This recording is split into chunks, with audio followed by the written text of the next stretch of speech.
इस फिल्म के शुरुआत में आप दो फाइटर्स को एक ब्रिज के ऊपर देखेंगे, जिनमें से एक सिल्वर एल्केमिस्ट होता है और उसका नाम जोरियो कोमाचे था, जबकि दूसरे का नाम स्कार होता है और वो एक ईश्वलन था जिसकी जिंदगी का बस एक ही मकसद था कि वो हर एल्केमिस्ट को मारना चाह रहा था। वो दोनों एक दूसरे की मैजिकल पावर्स का इस्तेमाल करते हैं। इस फाइट के दौरान एक की टांग जख्मी हो जाती है, जबकि उस एल्केमिस्ट की मैजिकल स्टिक टूट जाती है और वो पानी में जा गिरता है। अब स्कार पानी में जाकर उसे मार देता है। अब इस फिल्म के दूसरे सीन में आप एक लड़के और एक रोबोट को ट्रेन स्टेशन में जाते हुए देखेंगे। ये एक फुल मेटल एल्केमिस्ट था और इसका नाम एडवर्ड होता है और आज वो अपने एग्जाम के लिए जा रहा होता है। वो भागकर अपनी ट्रेन को पकड़ते हैं, जहाँ पर उनकी मुलाकात एक राजकुमार से होती है, लेकिन वो उन्हें अपने बारे में कुछ नहीं बताता। वो उनसे फिलोसोफर स्टोन के बारे में पूछता है, क्योंकि इसके जरिए वो अमर होने का राज जानना चाह रहा था, लेकिन वो दोनों इसे कुछ नहीं बताते। इसी दौरान वहाँ कुछ गुंडे आ जाते हैं जो कि एक मिलिट्री ऑफिसर को ढूंढ रहे थे, लेकिन वो इस राजकुमार से उलझ बैठते हैं, जिसके साथ उसके दो गार्ड्स भी थे। वो दोनों इन दोनों को सबक सिखा देते हैं। इसके बाद वो एडवर्ड और उसके दोस्त को वहाँ जाने से रोकते हैं, क्योंकि उन्हें इस फिलोसोफर स्टोन के बारे में जानना था ताकि वो अमर होने का राज जान सके। अब इन गार्ड्स और एडवर्ड के दरमियान लड़ाई होती है। इसी लड़ाई के दौरान एक ऐसा सीन आता है जब एडवर्ड उस गार्ड का चेहरा देख लेता है। अब वो गार्ड एक ब्लास्ट करती है, जिससे एडवर्ड अब ट्रेन से नीचे गिरने ही वाला था। तभी उसकी मदद करने के लिए एनवी आ जाता है। एनवी एक बेरूपिया होता है और उसमें रूप बदलने की ताकत मौजूद थी। अब राजकुमार जिस राज के पीछे इतना लंबा सफर तय करके आया था, उसका राज एनवी को मालूम था, क्योंकि उसके अंदर अमर होने की सलाहियत मौजूद थी। इसलिए वो उसे पकड़ने के लिए इसके पीछे भागते हैं। दूसरी तरफ एडवर्ड इस गुंडे को पकड़ लेता है और उससे उसका मकसद पूछता है, लेकिन इस गुंडे के दोस्त इस ट्रेन में एक ब्लास्ट कर देते हैं, जिससे इसकी ब्रेक्स टूट जाती है। इससे पहले कि सेंट्रल स्टेशन, जो कि इस ट्रेन का आखिरी स्टेशन था, वहां जाकर ट्रेन ब्लास्ट होती। अब एडवर्ड अपनी पावर्स का इस्तेमाल करता है और इस ट्रेन स्टेशन के ट्रैक को हवा में ऊंचाई की तरफ मोड़ देता है, जिससे ये ट्रेन बहुत बड़ी तबाही से बच जाती है। अब वहाँ पर रॉयल मुस्टैंग, जो कि एक फ्लेम एल्केमिस्ट था और कर्नल भी था, वो आ जाता है और इन गुंडों को अपनी कस्टडी में ले लेता है। असल में ये सारी मिलिट्री वहाँ ट्रेन में मौजूद किंग ब्रैडली को लेने आई थी, जिसके पीछे वो गुंडे इस ट्रेन में आए थे।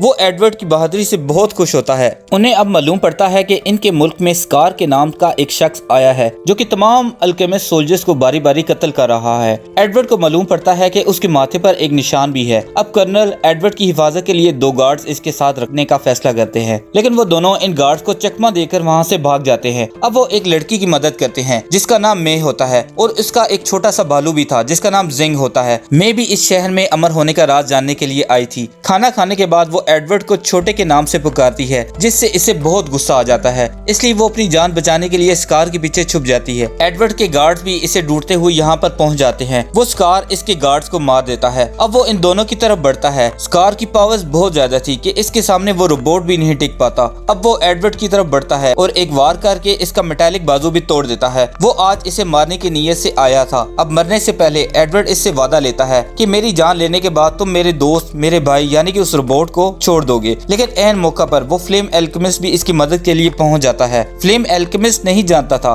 कि बारिश में वो अपनी पावर्स का सही से इस्तेमाल नहीं कर सकता, इसलिए वो लेफ्टिनेंट अब इसकी जान बचाती है। अब वहाँ पर आर्म एल्केमिस्ट भी आ जाता है। वो इतना स्ट्रॉन्ग था कि उसे हराना आसान नहीं था। अब वो सारे मिलकर इस पर हमला करते हैं। स्कार की आंखें देखकर उन्हें मालूम पड़ जाता है कि वो एक इश्विलन है। स्कार इन सब से इकट्ठा मुकाबला नहीं कर पा रहा था, इसलिए वो खुद को जमीन में छुपा लेता है। वो रोबोट अपने भाई एडवर्ड पर बहुत गुस्सा करता है, क्योंकि वो अपनी जान की बजाय अपने भाई की जान बचाना चाह रहा था। वो दोनों भाई एक दूसरे से बहुत प्यार करते थे। आज कर्नल एडवर्ड को वो सच बता देता है जो उसे अभी तक मालूम नहीं था। वो उसे बताता है कि इश्विलन एक कबीले का नाम है जो कि इश्वला की इबादत किया करते थे। इसी दौरान एक ऑफिसर से गोली चली और एक इश्विलन का 13 साल का बच्चा मर गया। इसके बाद हालात इतने बेकाबू हो गए और 7 साल की एक लंबी लड़ाई चल पड़ी। इसके बाद एक सरकारी एल्केमिस्ट ने सरेआम लोगों को मारने का हुक्म दिया। एक ऐसा खून खराबा हुआ जिससे बहुत से मासूम लोग मारे गए। इस जंग में बहुत से सरकारी एल्केमिस्ट का इस्तेमाल किया गया था। वो उसे बताता है कि मैं भी इस जंग में शामिल था, इसलिए वो इश्विलन जो इस लड़ाई से बच गया था उसका बदला लेना जायज है। जिसके जवाब में एल्केमिस्ट कहता है ऐसा बदला जायज नहीं है जिसमें मासूम लोग मारे जाएं, इसलिए अब उस स्कार को मैं खुद रोकूंगा। अब सारे लोग इस बात से मुतफिक हो जाते हैं कि वो एडवर्ड और रोबोट को ठीक करने के लिए अपने मैकेनिक के पास भेजने का फैसला करते हैं, ताकि वो इनके टूटे हुए मैकेनिकल पार्ट्स को फिर से तैयार करके जोड़ सके। स्कार रात के वक्त एक टनल से गुजर रहा होता है। तभी वहाँ एक आदमी आता है जो कि उसे खाना चाह रहा था। वो आदमी इस बहरूपिये का दोस्त होता है। इसी दौरान वहाँ पर राजकुमार भी अपने साथियों के साथ उन्हें ढूंढता हुआ आ जाता है। वो इस बहरूपिये से अमर होने के बारे में जानना चाह रहा था। अब वो बहरूपिया अपने दोस्त ग्लूटनी को इन सबको खाने का कहता है। जैसे ही वो अपना पेट खोलता है, वो स्कार अपनी पावर्स का इस्तेमाल करके उस टनल को ही तबाह कर देता है। फायर एल्केमिस्ट और उसके दोस्त को पता चलता है कि एडवर्ड भी अपने इम्तिहान में पास हो चुका है, इसलिए या तो अब वो सरकार का गुलाम बनकर जिंदगी गुजारेगा या तो हमारी तरह एक जिंदा हथियार की तरह इस्तेमाल किया जाएगा। वो दोनों इस कत्ल-ओ-गारत के दिन को याद करते हुए पछता रहे थे, जिस दिन बहुत से बेगुनाह लोग मारे गए थे। वो दोनों इस कत्ल-ओ-गारत और इस नफरत की लड़ाई को हमेशा खत्म करना चाह रहे थे, लेकिन बेबस थे। किंग ब्रैडली घर जाकर अपने बेटे से मिलता है, जो कि फुल मेटल एल्केमिस्ट का बहुत बड़ा फैन होता है, इसलिए वो अब अल्केमी सीखना चाह रहा था ताकि वो भी एडवर्ड की तरह एक सरकारी एल्केमिस्ट बन सके। इस बच्चे का नाम सेलिम होता है। अब दूसरी तरफ एडवर्ड अपना रोबोटिक हाथ बनवाने के लिए इस मैकेनिक के पास आ जाता है। यह मैकेनिक इसकी बहुत अच्छी दोस्त होती है, इसका नाम विनरी है। जब विनरी को पता चलता है कि हमेशा की तरह इस बार भी इन दोनों ने लड़ाई करके अपना ये हाल किया है, तो वो बहुत गुस्सा हो जाती है। वो लड़की एडवर्ड की बेस्ट फ्रेंड भी थी, इसलिए वो पूरी रात मेहनत करती है और सुबह तक एडवर्ड के लिए वो मेटल वाला हाथ भी बना लेती है। एडवर्ड सुबह के वक्त अपनी मॉम की कब्र में जाता है। वहाँ वो अपने डैड को देखकर बहुत गुस्सा हो जाता है। वो आज कई सालों बाद अपने डैड से मिलता है, क्योंकि उसके डैड उसकी मॉम और उसे छोड़कर एक अहम मिशन में चले गए थे और जब वो वापस आए तब तक उनकी वाइफ मर चुकी थी और इसी बात का गुस्सा एडवर्ड को भी था। वो राजकुमार स्कार की पावर से बहुत मुतासिर था, लेकिन उसकी वजह से वो बहरूपिया दोबारा बहा गया था, जिससे उसे अमर होने का राज जानना था। स्कार को याद आता है कि जब वो अपने गाँव में जाता है वहाँ कोई भी मौजूद नहीं होता। वो वहाँ पर एक सरकारी एल्केमिस्ट को देखता है और साथ ही में उसकी आंख खुल जाती है। वो अपने आप को जख्मी हालत में पाता है। उसे रेफ्यूजी करके एक गांव में लाया जाता है जहां पर बहुत ज्यादा इश्वलन मौजूद थे, क्योंकि टनल में जब उसने अपनी पावर्स का इस्तेमाल किया था तो वो बहुत जख्मी हो गया था और उसे वही लड़की यानी कि मैं बचाकर यहाँ पर ले आई थी। सुबह के वक्त एडवर्ड के डैड घर से जाने लगते हैं, तभी वो दीवार में लगी हुई एक फोटो को उतार लेते हैं जिसमें उसकी पूरी फैमिली मौजूद थी। वो जाने से पहले विनरी की ग्रैंड मॉम को एक रात की बात बताते हैं कि जैसी हालत जैक्सिस की हुई थी, कुछ अरसे में इस मुल्क की हालत भी वैसी हो जाएगी। जिसे सुनकर वो बहुत परेशान हो जाती है, क्योंकि वो शहर मुकम्मल तौर पर तबाह हो गया था। अपने डैड की सब बातें एडवर्ड भी सुन लेता है। विनरी की ग्रैंड मॉम उसे उस शहर के बारे में बताती है, जिसके बारे में मजीद जानने के लिए एडवर्ड सुबह ही सुबह घर से चला जाता है। उसकी फ्रेंड को जब ये पता चलता है कि एडवर्ड जा चुका है तो वो बहुत गुस्सा होती है। तभी सफाई के दौरान उसे एक बोर्ड नजर आता है और वो खुश हो जाती है कि इसके बहाने अब वो एडवर्ड से दोबारा मिल सकती है। एडवर्ड उसी शहर में आ जाता है जिसके बारे में उसके डैड बता रहे थे। ये शहर मुकम्मल तौर पर तबाह हो चुका था। वहाँ पर उसे दीवार में कुछ सर्कस दिखाई देते हैं कि अचानक से उस पर एक इश्वलन हमला कर देता है और देखा देखी बहुत से इश्वलन आ जाते हैं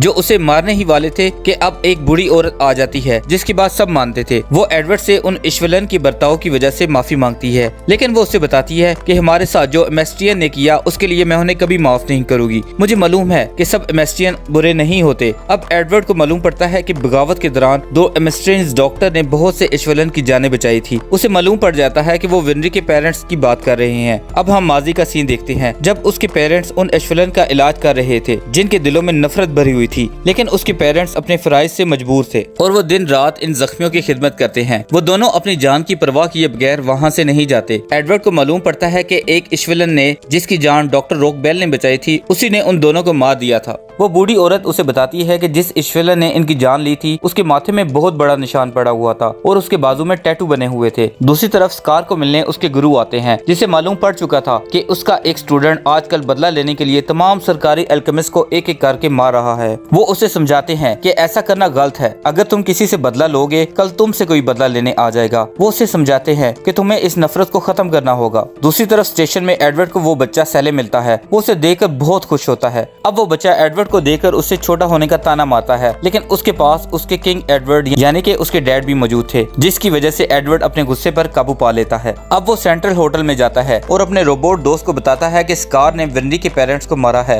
वो उससे खामोश रहने को कहता है और साथ में एडवर्ड अब अपनी पावर्स का इस्तेमाल करके अपने दोस्त को बिल्कुल ठीक कर देता है। एडवर्ड अपने दोस्त को बताता है कि बनावटी इंसान हमें मरने नहीं दे सकते, क्योंकि वो उन्हें बलि के तौर पे इस्तेमाल करते थे। इस बात के पीछे कोई न कोई राज जरूर छुपा हुआ है और वो इस राज का पता किसी बनावटी इंसान से लगवाना चाहते हैं कि अचानक वहाँ पर राजकुमार आ जाता है और उन लोगों का खाना खा जाता है। अब एडवर्ड और इस राजकुमार का एक ही मकसद था कि वो उन बनावटी इंसान को पकड़े और इसके लिए वो एक प्लान बनाते हैं। स्कार को पता चलता है कि उसके शहर में फुल मेटल एल्केमिस्ट आया है, इसलिए वो उसे पकड़ने चला जाता है। दूसरी तरफ वो राजकुमार सच बता देता है कि वो एक राजकुमार है और उसके वालिद यानी कि अभी के बादशाह बहुत बीमार है और मैं ये अमर होने का राज इसलिए ढूंढ रहा हूँ ताकि उनका भरोसा जीत सकूं। जब वो दोनों बाहर जाते हैं तो उनका सामना स्कार से होता है, जो कि एडवर्ड को देखते ही उन पर हमला कर देता है और लड़ना शुरू कर देता है। उसके बाजू में टैटूज देखकर एडवर्ड और उसके दोस्त को यकीन हो जाता है कि इसी ने विनरी के पेरेंट्स को मारा है। दूसरी तरफ विनरी भी उन्हें वो पार्ट देने के लिए इसी शहर में पहुंच जाती है। उसे वहाँ पर मालूम पड़ता है कि स्कार और एडवर्ड की आपस में लड़ाई हो रही है, इसीलिए वो अपने दोस्त को बचाने के लिए उसकी तरफ भागती है। अब वो बेरूपिये भी फुल मेटल एल्केमिस्ट को बचाने के लिए वहाँ पर आ जाते हैं और उन बेरूपियों को पकड़ने के लिए राजकुमार अपने साथियों के साथ वहाँ पर आ जाता है। अब स्कार और एडवर्ड में बहुत लड़ाई होती है। वो अपनी पावर्स का इस्तेमाल करके एक दूसरे को हराने की कोशिश में लगे रहते हैं। वो स्कार वहाँ पर कुछ बेगुनाह लोगों को भी मार देता है। वो स्कार यहाँ पर सिर्फ इस फुल मेटल एल्केमिस्ट को मारने के लिए आया था।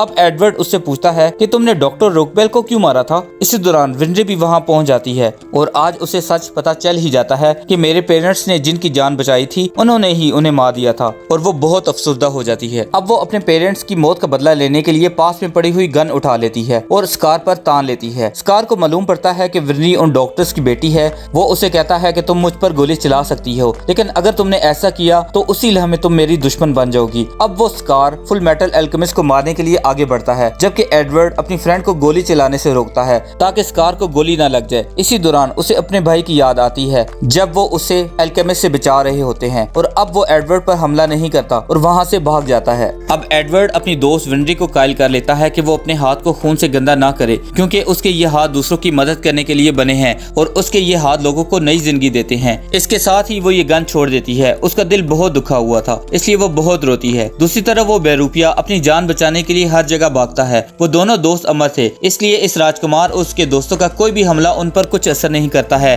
क्योंकि उनमें हीलिंग पावर थी और हर तरह का जख्म कुछ ही लम्हों में ठीक हो जाता था। अब वहाँ किंग एडवर्ड भी पहुँच जाता है, जो उस राजकुमार पर हमला करता है, लेकिन इसकी गार्ड इसे इस किंग के हमले से बचा लेती है। उसे जख्मी हालत में देखकर राजकुमार बहुत गुस्से में आ जाता है और वो इस पर बहुत एग्रेसिवली हमला करता है। अब वो बेरूपिया इन पर हमला करता है और राजकुमार इसी बात का फायदा उठाकर वहाँ से अपनी दोस्त को ले जाने लगता है। राजकुमार जाने से पहले उसे बताता है कि लोगों के बगैर राजा की कोई हैसियत नहीं होती है, इसलिए तुम एक असली किंग कभी नहीं बन सकते। इसकी दोस्त वहाँ पर एक ब्लास्ट करती है, जिससे इस राजकुमार को पता चल जाता है कि वो किंग दूसरी आंख से भी देख सकता है। उसकी आंख में एक निशान पड़ा हुआ था। अब राजकुमार समझ जाता है कि वो भी एक होमोक्यूलस है और इसी के साथ वो दोनों वहाँ से भाग जाते हैं। अब इस किंग को धोखा देने के लिए वो लड़की अपना हाथ काट देती है ताकि वो उनका पीछा ना कर सके और उस हाथ को एक डॉग के साथ बांधकर वहाँ से निकल जाती है। अब स्कार और उस रोबोट का सामना होता है। स्कार की पावर बहुत ज्यादा होती है और वो इस रोबोट को खत्म करने ही वाला था, तभी वहाँ पर एडवर्ड आ जाता है और अपने दोस्त को बचा लेता है। और अब वो बेरूपिया ग्लूटनी भी इश्वलन को खाने के लिए वहाँ पर पहुँच जाता है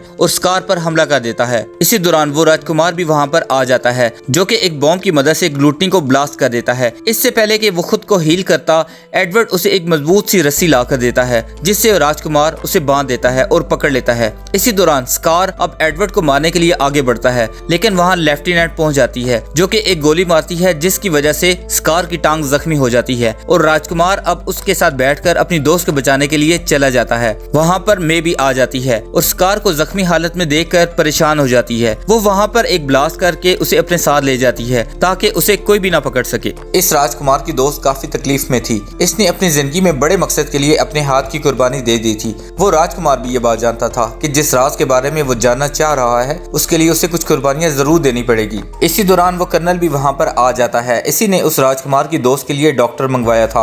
अब राजकुमार उसका शुक्रिया अदा करता है। वो सारे इस ह्यूमकुलस यानी ग्लूटोनी को देखने आए थे। वहाँ राजकुमार उन्हें बताता है कि किंग एडवर्ड भी एक ह्यूमकुलस है। इन सबको ये भी मालूम पड़ता है कि सेलम उसकी अपनी औलाद नहीं है, क्योंकि एक ह्यूमकुलस औलाद पैदा नहीं कर सकता। अब कर्नल को भी किंग एडवर्ड को अपने ऑफिस से निकालने का प्रूफ मिल चुका था और इसके बाद वो सब वहाँ से चले जाते हैं। इनके जाने के बाद ग्लूटोनी को याद आ जाता है कि उसी कर्नल ने उसकी दोस्त लस्ट को मारा था और इसलिए वो अब इससे बदला लेना चाह रहा था। इसके बाद वो किंग एडवर्ड एक शख्स के पास आता है और उससे बताता है कि फ्लेम अल्केमिस्ट बहुत जल्द हमारे काम आएगा, क्योंकि उसे हम पोर्टल को खुलवा सकते हैं। मे अब स्कार को बचाकर एक घर में ले आती है। उसके पास भी कुछ मैजिकल पावर्स मौजूद थी, जिनका इस्तेमाल करके वो स्कार के घाव को ठीक कर देती है, जिसे देखकर अब स्कार भी हैरान रह जाता है। वो लड़की स्कार के बाजू में मौजूद टैटूज के बारे में पूछती है, लेकिन स्कार उसे कुछ भी नहीं बताता। दूसरी तरफ एडवर्ड अब इश्वलन के बारे में और उस जंग की मुकम्मल मालूमात हासिल करने के लिए उस लेफ्टिनेंट लड़की के पास आता है। वो उसे बताती है कि जब मैं अपने मिलिट्री एकेडमी के आखिरी साल में थी उस वक्त मुझे कत्ले आम के लिए भेजा गया था। किंग ब्रैडली ने उस वक्त 7 साल की बगावत को खत्म करने के लिए बहुत सारे एल्केमिस्ट को जिंदा हथियार बनाकर इस जंग में शामिल किया था। स्कार का एक भाई भी था, वो उसे वहाँ से जाने को कहता है क्योंकि जंग शुरू हो चुकी थी। इसका भाई उसे अपने हाथ में बने टैटूज के बारे में बताता है कि अगर दाएं हाथ से बर्बाद करो तो बाएं हाथ से आबाद भी करो। असल में वो भी एल्केमी सीख रहा था। स्कार बहुत खौफजदा था क्योंकि एमेस्टियन की फौज ने उन पर हमला शुरू कर दिया था। वो उसे बताती है कि मैं इस जंग में शामिल थी और मैं स्नाइपर थी, इसलिए मैंने वहाँ पर बहुत से बेगुनाह लोगों को मारा था। जंग के दौरान सब बेगुनाह लोग भाग रहे थे। स्कार के भाई ने अपनी रिसर्च बुक अपने भाई को दे दी थी। इसी दौरान इन पर एक एमेस्टियन हमला करता है जिससे स्कार बहुत जख्मी हो गया था। अब उसके भाई ने अल्केमी करके अपना बाजू उसे लगा दिया था क्योंकि स्कार का बाजू टूट चुका था। अब वो अपने भाई की हेल्प करता है और खुद मर जाता है। जब स्कार को होश आया तो वो अपने भाई की मौत पर खुद पर काबू ना रख सका, इसलिए वो वहाँ पर डॉक्टर रोकबेल और उनकी वाइफ को मार देता है और इस तरह स्कार के बदले का आगाज शुरू होता है। इस जंग में किंग ब्रैडली की वजह से तमाम एल्केमिस्ट ने जंग तो जीत ली, लेकिन अब लोगों के दरमियान नफरत का बीज बोया जा चुका था और कर्नल मुस्तैंग इनके हर ऑर्डर के खिलाफ था। अब हमें पता चलता है कि वो कर्नल इस लेफ्टिनेंट के डैड की रिसर्च का इस्तेमाल करके एक फ्लेम एल्केमिस्ट बना था। इस जंग में इन दोनों ने एक दूसरे से वादा किया था कि वो अमन को वापस जरूर लेकर आएंगे और ये भी वादा किया था कि अगर वो अपने मकसद से भटक गए तो पहला शख्स दूसरे की जान ले सकता है। एक और सीन में मे को अपना छोटा दोस्त वापस मिल जाता है। वो उसे देखकर बहुत प्यार करती है और उसे अपने साथ स्कार के पास ले जाती है। तभी वो एडवर्ड और रोबोट उसका पीछा करते हुए उसी जगह में पहुंच जाते हैं जहां पर स्कार मौजूद था। असल में वो दोनों स्कार को उसकी गलती का एहसास दिलाना चाह रहे थे। इन्हें वहां मालूम पड़ता है कि वो लड़की यानी कि लेन एक राजकुमारी है। अब एडवर्ड स्कार को सबक सिखाने के लिए उसके पास जाता है और अपनी पावर्स का इस्तेमाल करके उस पर हमला कर देता है। स्कार जख्मी होने की वजह से उससे सही तरीके से नहीं लड़ पा रहा था, इसीलिए वो वहाँ पर सबको जमीन में धंसा देता है। उसकी पावर के इस्तेमाल के बाद वो बिल्डिंग भी कोलैप्स कर जाती है। जमीन के अंदर जाने के बाद उन्हें वहाँ पर विनरी नजर आती है। वो वहाँ पर कर्नल के साथ अपनी मर्जी से आई थी। असल में वो स्कार से मिलने आई थी ताकि उसे पता चल सके कि उसने मेरे पेरेंट्स को क्यों मारा। स्कार के पास इस सवाल का कोई भी जवाब मौजूद न था। अब विनरी उससे बदला नहीं लेती बल्कि अपने पेरेंट्स की तरह उसका घाव ठीक करने लग जाती है क्योंकि वो मानती थी कि उसकी जिंदगी उसके पेरेंट्स ने बचाई थी। विनरी उसे साथ में बताती है कि वो उसे जिंदगी में कभी भी माफ नहीं करेगी। विनरी अपने पेरेंट्स के दर्द को सहती है। इसका बर्ताव देखकर अब स्कार भी उससे माफी मांगता है ताकि वो इस नफरत को खत्म कर सके। वो अपने भाई की नसीहत को याद करता है कि अच्छे ख्यालात रखने चाहिए ताकि इस दुनिया में अच्छाई फैले। अब वो अपने गुरु की भी बात याद करता है कि उसे नफरत का बीज खत्म करना चाहिए। इसे अब पछतावा होता है कि आज तक उसने जो किया वो सब गलत है। इतनी ही देर में वो ग्लूटोनी भी बदला लेने के लिए वहाँ पर पहुँच जाता है। वो मुस्तैंग को देखकर उस पर हमला कर देता है। वो उसे मारना चाह रहा था। इसी दौरान मौका मिलते ही स्कार खुद को आजाद करवा लेता है। ग्लूटोनी अब विनरी के ऊपर हमला करने ही वाला था, लेकिन स्कार उसकी जान बचा लेता है। अब सब लोग कर्नल को लेकर वहाँ से चले जाते हैं। थोड़ी ही देर बाद एडवर्ड और उसके दोस्त इस राजकुमार के साथ वापस आते हैं तो वो ग्लूटोनी अब स्कार को मार रहा होता है। इतनी देर में वो एनवी यानी कि बहरूपिया भी वहाँ पर आ जाता है और उसे याद दिलाता है कि तुम किसी भी अल्केमिस्ट को नहीं खा सकते, नहीं तो फादर गुस्सा हो जाएंगे। इसी दौरान अब उन सब में लड़ाई होना शुरू हो जाती है। ग्लूटोनी अपने गुस्से पर काबू नहीं रख पाता, इसलिए अब वो अपने बहरूपिया दोस्त एनवी, एडवर्ड और राजकुमार को निगल लेता है। ये देखकर रोबोट बहुत उदास हो जाता है क्योंकि वहाँ से वापस आना मुश्किल काम था। अब बारी बारी उन सबको होश आता है। उन्हें पता चलता है कि वहाँ हर जगह खून पड़ा हुआ है। वो सब इस ग्लूटोनी के पेट में मौजूद थे। एनवी उन्हें बताता है कि अफसोस की बात है कि अब यहाँ से बाहर नहीं निकला जा सकता। वो एनवी इन्हें बताता है कि ग्लूटोनी एक सच का पोर्टल है जिसे डैड ने बनाया था, लेकिन उसके डैड एक असल वाला पोर्टल नहीं बना सके थे, इसलिए अब यहाँ से बाहर निकलना बहुत ही मुश्किल काम है। इन्हें मालूम पड़ता है कि यहाँ कोई भी शख्स जिंदा नहीं रह सकता। इसकी बातें सुनकर एडवर्ड को बहुत गुस्सा आ जाता है और अब वो एनवी पर हमला करता है। इसके हमले से एनवी को कुछ भी नहीं होता और आज पहली बार वो अपने असली रूप में आ जाता है, जिसे देखकर वो राजकुमार और एडवर्ड बहुत घबरा जाते हैं और यहीं इस कहानी का इख्तिताम हो जाता है।